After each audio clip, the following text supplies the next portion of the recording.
E aí pessoal, tudo bem? Quem tá falando com vocês é o Rian. Eu vou trazer o tutorial. E galera, eu vou te mostrar só uma coisa aqui que eu esqueci, beleza?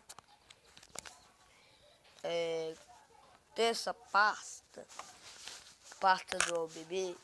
Então, pra você fazer, você tem que ir aqui e aqui. Aí você digita OBB. Você vai aqui, OBB. Pronto. Aí como eu já tenho, não vai aparecer aqui, beleza? Então é nóis.